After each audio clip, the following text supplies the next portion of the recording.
Hey there, Orioles fans. Today is Tuesday, April 19th, 2022, and welcome back in to the Locked On Orioles podcast, part of the Locked On Podcast Network, your team every day. As always, I'm your host, Connor Newcomb. And coming up on today's episode, we are starting our series this week, taking a look at all of the Orioles' full season minor league affiliates, how they've done so far in the early minor league season, and what we should look forward to and expect from the O's in the best system in baseball as this minor league season continues. And today, we're talking Delmarva Shorebirds, the Orioles low-A affiliate, with Sam Jelenic, the play-by-play voice of the Shorebirds. We're going to talk about a young team, a lot of international talent, how they've gelled so far, and what they could do through the rest of this season. But that's all coming up on this episode of the Locked On Orioles podcast. You are Locked On Orioles, your daily Baltimore Orioles podcast. Part of the Locked On Podcast Network, your team every day.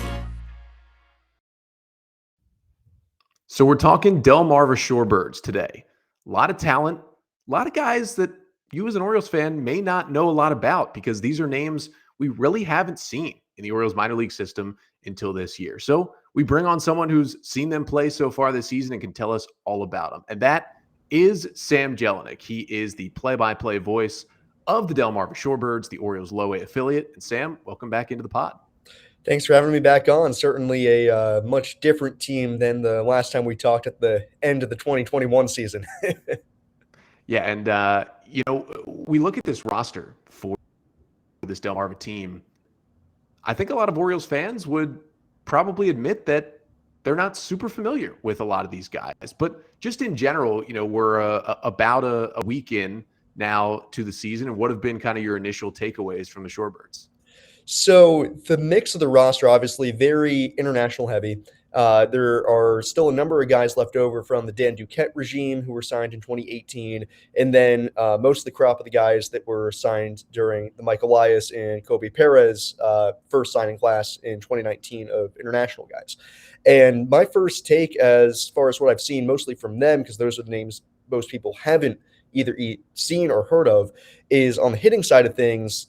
There is a lot of refinement left as far as approach the plate, but the one thing that you are going to get at bat to at bat is guys are going to swing hard. And when they hit the ball, they are going to hit the living snot out of it. The games where the Shorebirds offense has clicked, they put up runs in bunches. On the days where they haven't, it's been a lot of strikeouts, not many walks, and being shut out or limited to one run per game. So that's kind of where the offense is at this point. And I think that's what you come to expect from a very young team. They're still getting used to what it's like playing against better competition and how to adjust from that. The pitching side has really impressed me thus far because the first weekend was after game one, to lack of a better word here, it was completely atrocious. They walked 30 guys over 2 games, Saturday to Sunday, and things just did not look good.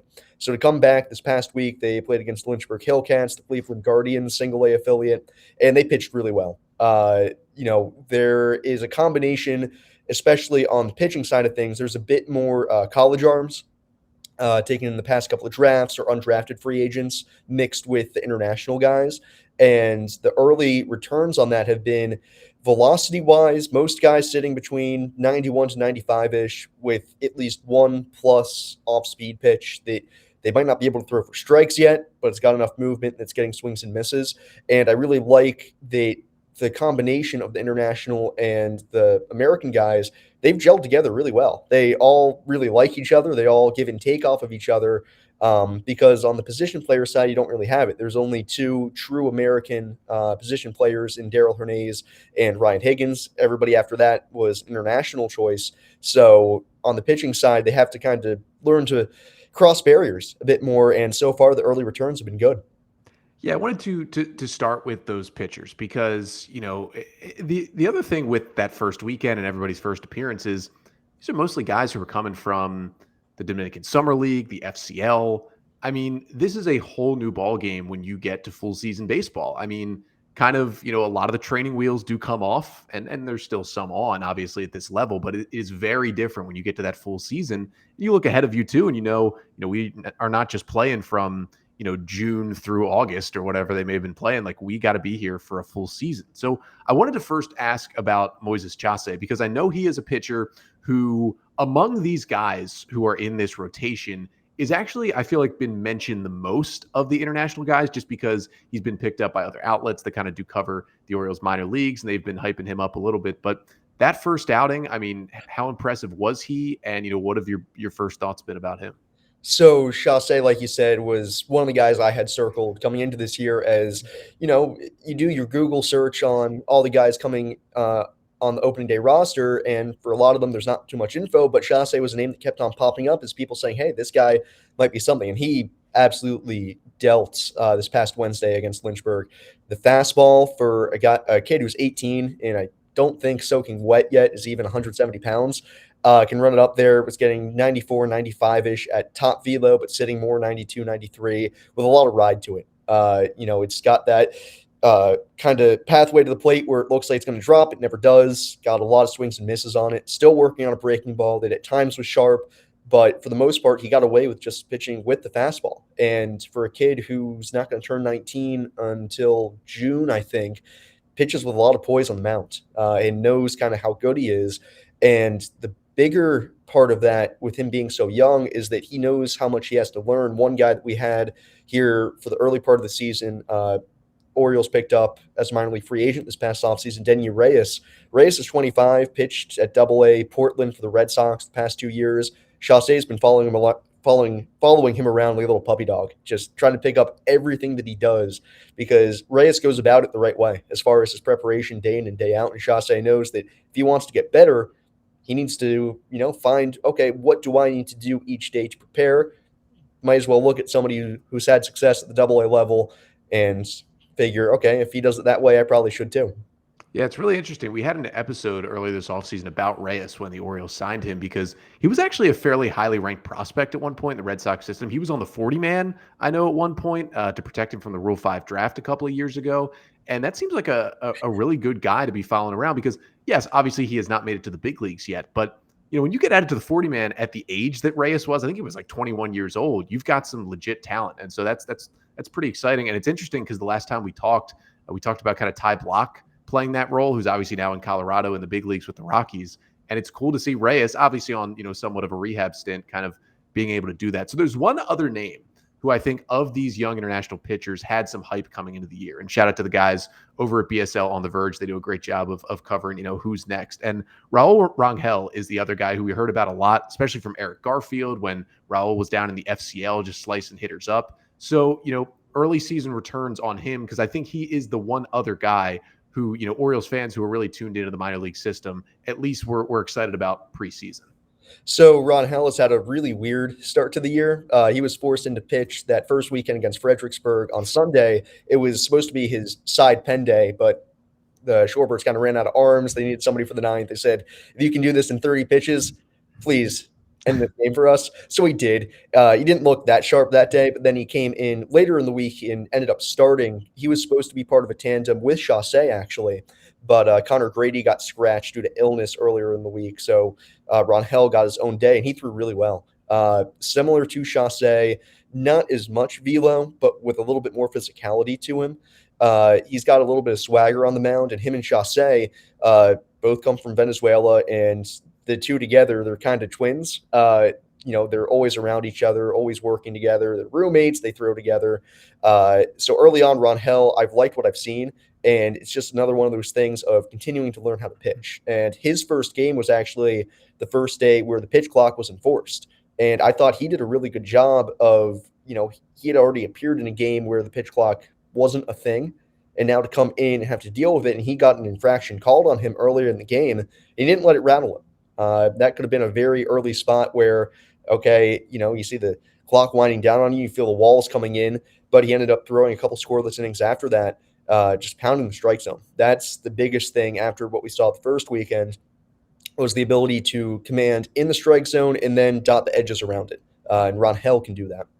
Yeah, I think Chasse, it was the pure stuff that really impressed me from what I saw and from Rangel. It was, as you said, a lot of that command, and each of them have the other as well. It'll just take, a little while to mold that as they move up the system. Now, you mentioned there's also the group of, later draft picks from the college ranks and undrafted free agents from the last 2 years, not just 2021, but also 2020 that are on this team. Pick out one of those names and just who has impressed, because there are a lot of guys that the O's brought in who kind of do like one thing really well. They've got one really good pitch, or they're really good command pitchers, or they've got really high velocity. So, everybody's got a tool, it feels like, on this pitching staff out of those guys. So who's kind of one name you would pick out to highlight? One guy who, only because we didn't get to see him last year, I'll single him out here, and that's Carson Carter. The early returns as far as actual ERA haven't been all that great, but from pure stuff, I think he's probably got the best stuff on the staff. He's sitting more 95, 96, and as a reliever coming out of the Big 12 in Oklahoma, you kind of expect that. But he's a little bit on the older side and knows that, he has to play through this, and I think he might feel that pressure a little bit, but at the same time, the tools are there.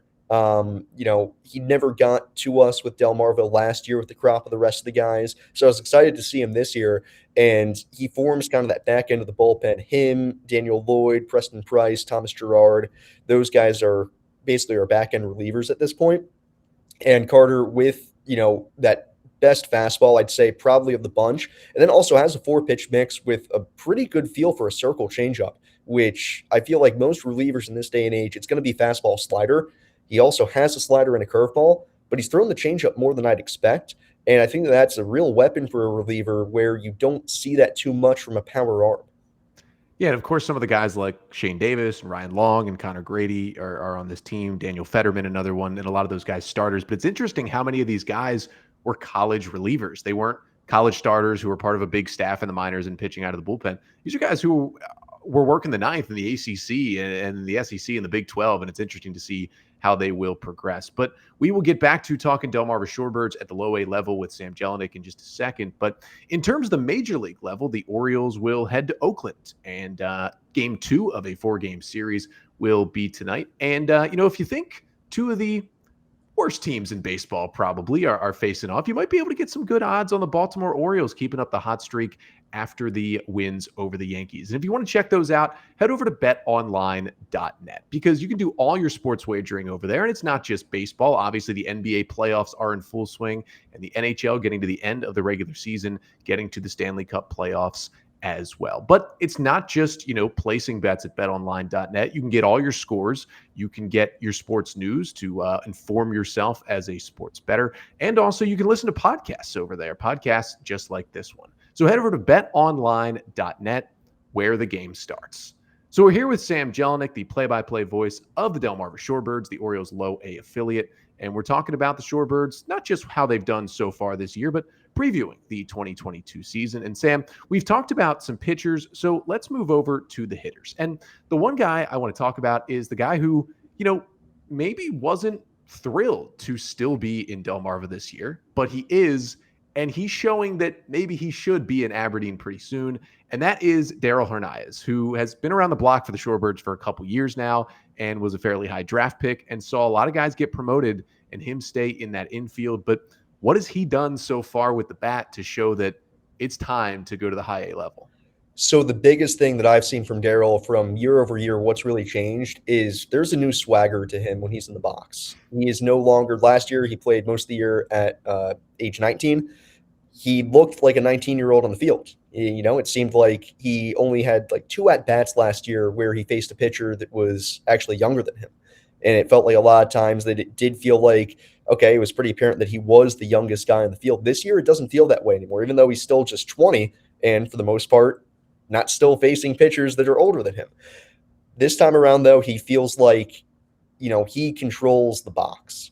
His takes are extremely confident. When he swings the bat, he intends to do damage. And for the most part, he's done that this season. His swing decisions, that's been the most impressive part to me, have been off the charts. His takes are 100% not, okay, this fastball looks like it's off the plate. I'll watch it all the way in and maybe I'll get lucky here. It's no, I know this pitch is outside. I know this pitch is in my zone. I'm going to pull the trigger and I'm going to hit the lights out of this baseball. And for him to come back this year and not hang his head and realize that him being back here isn't a product of how he played last year. He played fine at this level. Not great, but purely okay. It's more a product of there are a lot of other talented middle infielders ahead of him who are older than him that need to get playing time up the ladder. And he still needs to play every day to get better. So him going to Aberdeen, even if he had started there, but playing only 2 days a week, that wasn't going to help him. But I think he's taken it in stride and shown that, hey, he needs to be moved up to Aberdeen pretty soon. Otherwise, there's not really all too much left for him to do down here. Yeah, compare him a little bit to, in this sense, to Adam Hall in the Orioles system, where, highly touted, highly drafted middle infield product.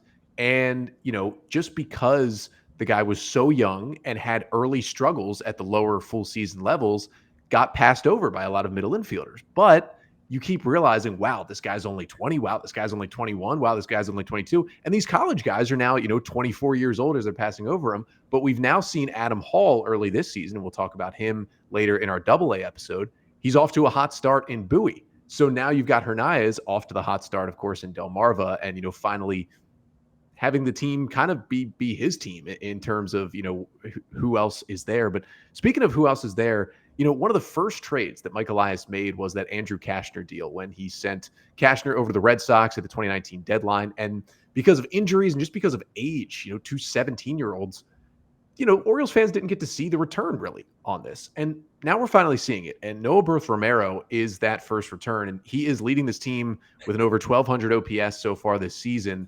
And again, when you're getting two guys that out of the Dominican Summer League for your number 3 starter in Andrew Cashner, who hasn't pitched in the big since that 2019 season ended, maybe you're not expecting too much, but what can Orioles fans get excited about Romero and potentially thinking about, a solid return in that Cashner deal?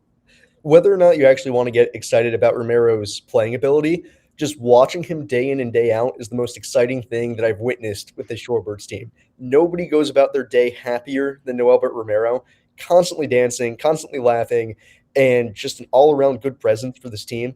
I was surprised a little bit at the start of the year that he wasn't starting on opening night, and for the most part, he's batted towards the bottom of the order. He finally hit leadoff this past week against Lynchburg, but that kind of surprised me a little bit. But at the same time, he's just run with it.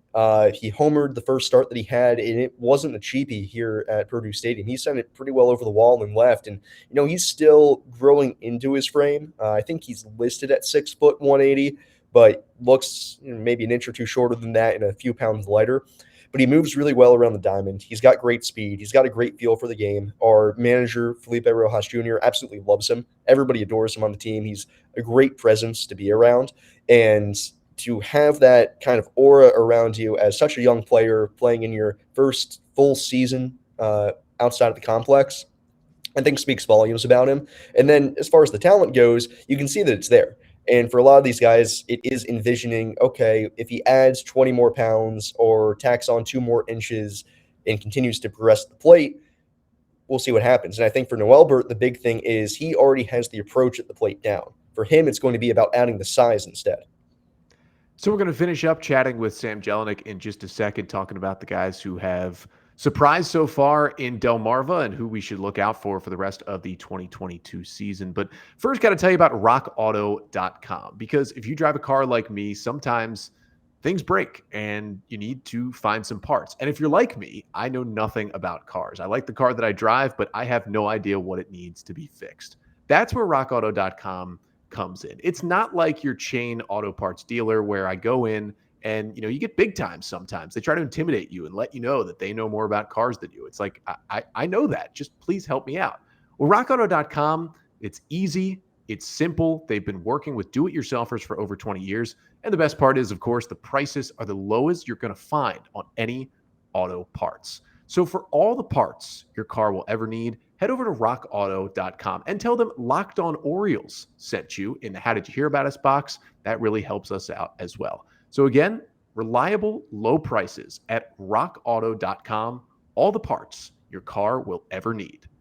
So we're here with Sam Jelenic, the play-by-play voice of the Delmarva Shorebirds, Orioles Low A affiliate. Sam, we've talked about some of the top hitters, the top pitchers so far this season, but I wanted to give you a chance here. It could be either a hitter or a pitcher, just one guy we haven't mentioned yet who, and it doesn't even have to be a guy who's been good early, just someone who Orioles fans should keep their eyes on as they progress through this 2022 Shorebird season. So an easy name that jumps out to me, only because we had him for a week last year and it was relatively exciting, is Michael Deson, acquired as part of the Michael Givens trade from Colorado, and what's turned out to be a pretty good deal, getting Tyler Nevin and Taron Favre as part of that trade. And Deson was the quote-unquote throw-in part of that. He is physically still filling out a little bit, but he's got that frame at 6'4" and kind of runs a little bit like a gazelle that you envision a lot out of him. He's still coming around a little bit at the plate. He, to my knowledge, hasn't drawn a walk yet this season, but he's still hitting above 300. So bat-to-ball skills are there. The ball jumps off of his bat, and he's got those raw tools that you just dream about watching him during 5 o'clock BP. Transferring that into games will be a little bit more difficult, and I know that there's been some struggles. And one other name I'd like to add on with Deson, especially because he has had a lot of struggles to start this year, is Isaac De Leon, acquired from the Marlins during the 2020 trade deadline. And to start this year, he's like 1 for 20 and looks not too great at the plate, but he's hanging in there. Again, like Deson, struggling with his approach at the plate a little bit, but physically, he can play short, he can play third, he might even play some second here to start this season. He's one guy that I just want to get it clear to all Orioles fans. Don't panic about him yet. For a lot of these guys, like you said, Connor, this is their first time playing outside the bubble of the complex or even out of the Dominican Summer League. So the first struggles that they're going to have here might be the first they've ever had, really, period. And working through that over the course of a 132-game schedule is really the big thing for all these guys to grow this year. The numbers are kind of secondary to that, the growing experience to make sure that they can just handle this in total. So De Leon, don't worry about him quite just yet. He has the physical tools. Don't worry. He'll be okay.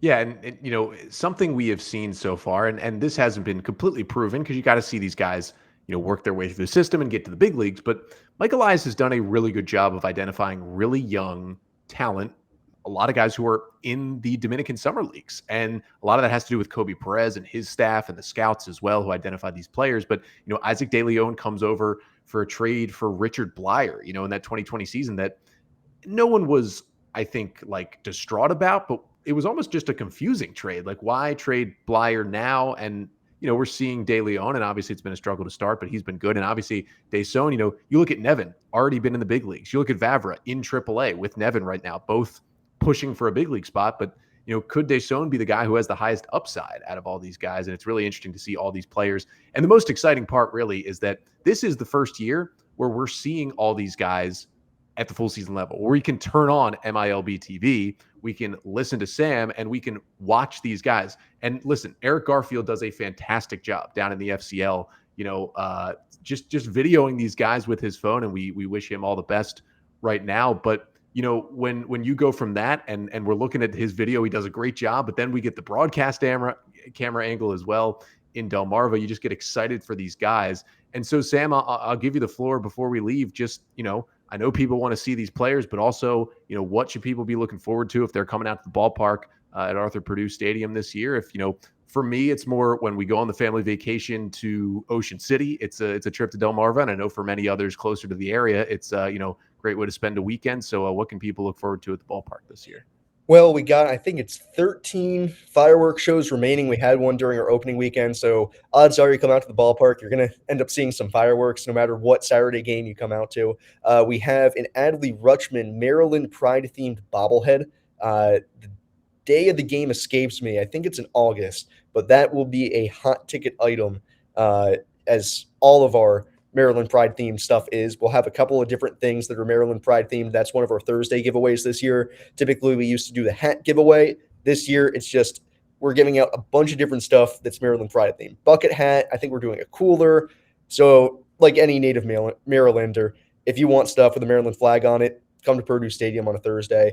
The schedule will stretch all the way to September 11th this season, playing Tuesday through Sunday again this season with one Monday game. That'll be July the 4th against Salem. So if you want to come out on July the 4th, we'll have that. But it's another great year at Purdue Stadium. And just one thing I wanted to add on, because you brought up the staff of Elias and Kobe Perez. one of the big reasons I have faith in this Shorebirds team, and especially the international talent, despite some of the early struggles here in the season, is the manager, Felipe Rojas Jr. Felipe oversaw the Dominican Academy for basically the past decade, and now with a lot of the guys, a lot of these kids that he kind of considers second sons, he is now managing them, and they revere him like no other. He understands what it takes to come stateside and play at this level for the first time, not just from an on-the-field aspect, but to just how to live in a foreign nation while being expected to play at the highest level. And Felipe has done a great job with our fans, by the way. He's always open to talking, always, waving at the fans. And that's another big aspect if you come out to Purdue Stadium this season. These guys are a joy to just be around, to watch on the field. They're very interactive, and they love to have fun with fans. So anytime you come out to Purdue Stadium this season, it's just going to be a blast. Yeah, I thought that was one of the underrated, coolest things the Orioles did with the coaching staffs this year is say, look, Alou has worked with a lot of these guys when they were in the Dominican Summer League. How do we make them feel more comfortable while also bringing in a coach who has been around forever, knows this system, and can coach baseball? Just promote him to Delmarva. And I talked about it on an episode when the Orioles released their coaching staff. So I felt like it was one of the smartest moves they made on the staff, and hopefully continues to pay off for the Shorebirds and for the Orioles system as a whole. But Sam, thank you so much for joining us once again. I'm sure we'll have you back on at some point this season to talk some more Shorebirds as well. But thank you again, and we're excited to watch Delmarva at the low A level this season. Appreciate it as always, Connor.